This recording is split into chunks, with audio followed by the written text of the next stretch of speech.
welcome Dr. Samuel Maimbo, the Zambian candidate for the African Development Bank presidency, with extensive experience in development finance, and he's here in Namibia to give us a brief description of your visit and to seek regional support. Doctor, thank you so much for joining us. Thank you very much for having me. It's a real pleasure to come to Namibia.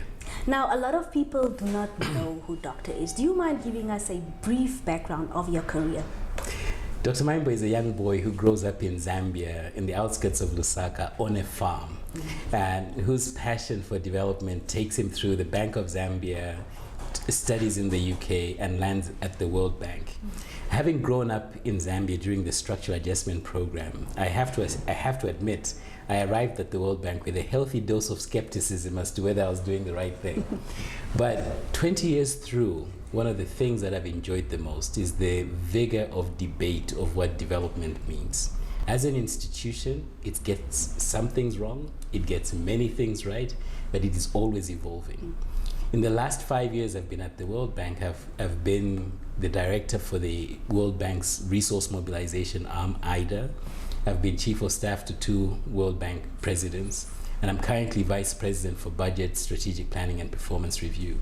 But during this period, the love and concern that I have for Africa led me to put my name forward as a candidate for the African Development Bank. We have a lot of work to do, but I'm very optimistic. We've got what it needs to develop. We've got so many strategies and plans for Africa. This time round, we have to focus on implementation. And that's what I came to discuss with the authorities here in Namibia. And we had fantastic meetings. We've had excellency with both ministers of finance and international development and cooperation. All 3 women, powerful women. I greatly admired all of them and had really appreciated the advice and support they gave me today. Now, Doctor, Africa is currently facing significant economic challenges, including rising debt and slower growth. What is your primary focus for the African Development Bank if selected as president? My primary, you've mentioned the 2 primary focus. It's got to be growth. We've got to grow at a much faster pace than we're growing. And actually, the picture is not as bad because Africa as a continent is growing faster than the global average. We have 15 countries that are growing at a rate of more than 6%. The challenge we have as a larger continent as we have, with such a large population of young people, we're simply not growing at a pace that's fast enough to make sure that we address some of these challenges. And one of the reasons we're not growing fast enough is that we still have not finished the work of addressing our debt problems on the continent. So my primary goal is increased growth. We do that by going back to basics on infrastructure, energy, education, and health. Most importantly, we focus on trade. We've got to bring down the barriers of trade on the continent and trade with each other much more. That's the real medicine that Africa needs. When we're only trading 15% of what we produce with each other. When we're trading outside the continent, the vast majority of our goods are rotting or they're not getting their true value. That's number one focus. When it comes to debt, countries are facing debt challenges, but we're not distinguishing enough those that have a solvency problem and those that have a liquidity problem.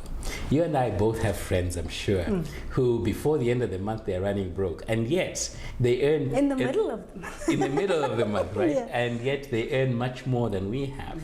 Many of our countries are asset rich, but they're liquidity challenged. We have to think differently about how we manage our finances, and I think there's a role for the African Development Bank to help distinguish those types of countries, to help governments go through this debt resolution challenge we have. The one thing that excites me, and I certainly experienced it today, is that we've got a generation of leaders on the continent who know exactly what they want to do. They don't need a lecture from the African Development Bank or the World Bank or anybody for that matter. They know what they want to do. What the help they need is the financing that's required to make Walvis Bay an even bigger enterprise than it is. Financing to capture all of the reserves and gas reserves that are being found here, to make sure that Namibia's agriculture and tourism and all of these amazing assets are not just for Namibia, they're for the region, they're for the continent. How will you leverage these endorsements to unite regional support for your campaign? I haven't taken these endorsements for granted. So the first point is I've gone back to each one of the countries to make sure that my vision is their vision. By the time I get to the election, I want to make sure we're talking about Africa's vision for the African Development Bank. The other element of which I'm focused on is to make sure that these endorsements generate a conversation about the ideas I've put across the table. Everywhere I've gone, all of the 20 countries I've been to, I've encouraged them to debate all of the policies I've put on paper. The policies around trade, energy. Energy is a fascinating space, because if you add up all of the hydro capacity we have on this continent, from the Aswan Dam to the potential of finishing the Inga Dam, the Kariba Dam and others, solar, we talk about thermal energy. There's enough power on this continent to not only power Africa, but even neighboring continents. The one missing ingredient is connectivity. We've got to make these power pools that we have in Southern Africa, East Africa, North Africa, one pool. And that's the type of large-scale, high-impact investment I want the African Development Bank to focus on, to make a real change on the continent. Yeah. Doctor, now your 23 years of experience at the World Bank include leadership during global financial crises and development challenges, where you mobilized billions in financing. How has your tenure at the World Bank prepared you for this role? It's prepared me for this role because I have been operating at both at a technical level, an operational level, as well as a strategic leadership role. I have worked on the financing of the institution, both implementing projects across the continent, raising money, helping the institution allocate those resources. Throughout this process, the one skill which I would like to believe is relevant for the African Development Bank is the negotiating third and fourth best options. The world is so challenging these days, especially when it's so polarized, that you very rarely find a first case scenario where everybody shakes hands. Oh, well, it works, yeah. 9 out of 10 times you're walking into a room with people with very different views, well-meaning, but different interests. And pulling together those interests is what I hope to bring to the African development. Those are the skills that I've been harnessing over the years. Those are the skills I'd like to devote 100% towards the continent. Most importantly, harness those skills for implementation, because there is no shortage of plans on Africa. There's no shortage of agreements and resolutions one after the other. What there's a shortage of is moving from planning to execution. The day-to-day work I do around making sure the World Bank's operations are properly financed, that people are in the right place, that we answer the question of who, what, when, is what I've been doing. That's what I'm bringing to the African Development Bank, and reminding people that the arguments for how we develop in Africa have been had. The discussion on what needs to be done is hidden in plain sight. We've got to trade better together. We've got to invest in our port infrastructure. The Walvis Bay is not just Namibia's asset, it's an African asset. I would like to identify 5 ports on the continent, in Togo, in Namibia, in Mozambique, in Djibouti, where we invest in the corridors to make sure that when an investor anywhere on the continent, a domestic firm, invests in Namibia or Botswana or Zambia, their market is the continent. It's 1 billion people. And that's that really excites me. What innovative approaches will you introduce to address Africa's energy transition and climate challenges? So the starting point is, I'm glad you put those two things together. The 3 core elements of my strategy is, 1, move away from a primarily public sector approach to a private sector one. Issues around climate and energy are areas where the private, first of all, there's not enough public resources to address these issues. But also these are areas where the private sector has the skills, the innovation, the structuring that they can make tremendous amount of progress. That's one. The second thing is consistently make it to day-to-day things that people associate with. I grew up on a farm. I was farming with my grandfather when you could predict precisely when it was going to rain. It's not going to happen anymore. So investing in climate-resistant agriculture, if you go to farmers today, they're not debating whether climate is real or not. They are debating on whether their crops will grow on time. So make it real for people on the continent. It's farming. It's how we build our houses. That's key, is essential. The third element is some of these things cost money. It's significant types of financing, and I'd like to leverage the financing skills that I have earned over the years. And again, this is an area where there is consensus that we cannot depend on aid flows to help these issues. We've got to raise money with the private sector, issuing commercial paper to pension funds and others to invest in this sector. The third element is innovation. We've got to be innovative and creative and targeted and smart. We've got to link power pools to make sure that they're one. We've got to make the link between climate and investments in urban development and make sure we're building our cities better. We've got to make sure that when it comes to climate, we don't forget the use of private insurance. The reason you and I drive on the street is because we know if we have an accident, the car will be replaced. The same thing applies to sovereigns. We've got to make sure that we've got insurance pools for some of our coastal cities so that when people are hit by a hurricane or even floods, they know that they can build back better because the resources are there. That's how come you build communities over the long haul. Yeah, no, I know you briefly mentioned it in the beginning of our interview, but youth migration remains a major concern with many young Africans leaving their countries seeking jobs and better opportunities. How do you plan to accelerate job creation across the continent to address this major issue? I'm glad you mentioned the young people on the continent. Investing in young people is not a simple one-off, here's the solution. It's an investment that starts at birth. We've got to do much better in terms of our nutrition, our education policies, our curriculum for schools, diversifying the range of career options. We've got to think about how we manage how we encourage kids to go into the job market. The film industry, the creative industry. We've got 5 young people in here right now for one interview. Think about the number of jobs that this has created. We've got to make sure it's broad-based. And that lifelong process is important. But the one area that I'm passionate about is I want to give young people the voice to tell us how to create jobs for them that they're interested in. Yeah, far too often it's tempting for my generation to say, this is what I'm gonna do. So here's my plan. As soon as I'm elected, I'm going to create a youth council that will have the ear of the president and the leadership team. They will meet monthly and give me specific advice and comments of what they want to do. That's one. The second issue is I'm tired of the constant experience where when I visit a country, I meet so many young people doing fascinating things. I go to conferences and events and I don't see any of the young people. And we've got to bridge that gap. The third element that I'm even more passionate beyond these two is the fact that we will have a young professionals program that is truly a development program. We will get young Africans from across the continent that are a blend of that reflect the diversity of our continent. We'll make sure that if we have a program of, we have 55 countries.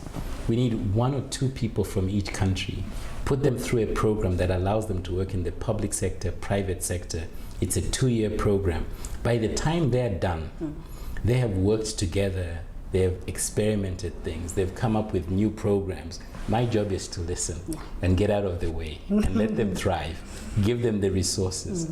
And today, even with the Africa Free Trade Agreement, they are working across borders in creative, online, virtual ways that I can only admire.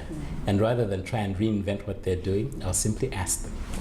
You've mentioned a lot of amazing things, Doctor. But what strategies will you use to strengthen partnerships between the African Development Bank, governments, and then the private sectors? Because at the end of the day, it's intertwined.